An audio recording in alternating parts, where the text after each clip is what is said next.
un grand plaisir pour moi. Ce n'est pas toujours facile, d'autant qu'on sait qu'on est en zone de conflit. Et que pour qu'une activité ou une initiative puisse être réussite, il faut vraiment trois choses. Un esprit de réconciliation, une unité forte et sincère, et également beaucoup d'activités sociales. Et je pense qu'à travers cette initiative, les jeunes de Ziguinchor ont désormais le devoir d'aller de l'avant et non pas de reculer.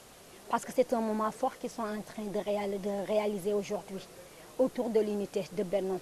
Déjà que ce n'est pas toujours facile au sein de la paire de s'entendre et de réaliser quelque chose.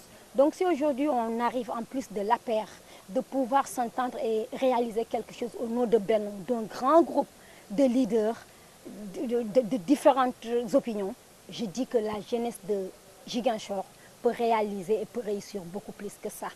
Permettez-moi aujourd'hui quand même de vous dire que c'est un grand hommage que je rends aux jeunes, mais également, déjà qu'on est dans une zone de conflit, à toutes les mères veuves et également à tous les orphelins de la zone sud. Parce qu'aujourd'hui, je ne vous en informerai pas, c'est la journée internationale de la veuve et de l'orphelin. Donc, le 23 juin. Et au sein de la rampe à laquelle j'appartiens, comme je disais tantôt, la rencontre pour des acteurs et membres et mouvements pour l'émergence, dont également mon cher Chérif Aïdara et le coordinateur au niveau de Ziguinchor, on organise un grand événement au Grand Théâtre. Il s'agit d'honorer les femmes, de rendre hommage aux jeunes, aux orphelins. En plus de ça, des dons, des aides seront octroyés aux familles démunies. Donc aujourd'hui, cette journée-là, je veux vraiment rendre hommage aux femmes et orphelins de la zone sud, qui est vraiment une zone à conflit. Et quel est le message que vous lancez pour que plus jamais ce message ne peut être que politique, c'est ce que j'avais dit tantôt. Il faut vraiment un esprit de réconciliation, un esprit sincère de réconciliation. Il faut vraiment un esprit d'unité sincère, sans tricherie, sans parti pris, sans favoritisme. Il faut vraiment beaucoup d'actions sociales parce qu'elles en ont besoin. Les enfants en ont besoin. La communauté tout entière en a besoin.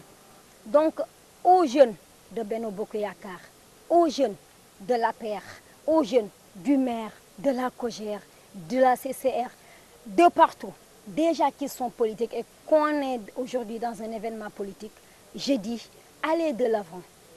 Aujourd'hui, profitez de cette année sociale qui a été décrétée par le président pour surtout faire connaître votre présence.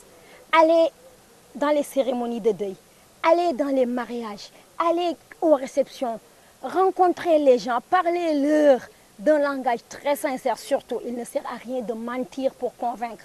Disons juste et vrai, informez par rapport à ce qu'il y a, mais d'abord informons-nous. La jeunesse a le rôle et le devoir de s'informer, d'adhérer, de s'identifier à ce que fait le président. C'est en ce sens seulement qu'elle pourra à son tour informer la communauté, faire adhérer la communauté, convaincre la communauté et faire réélire le président au premier tour du 23 février 2019, Inch'Allah Rabbi.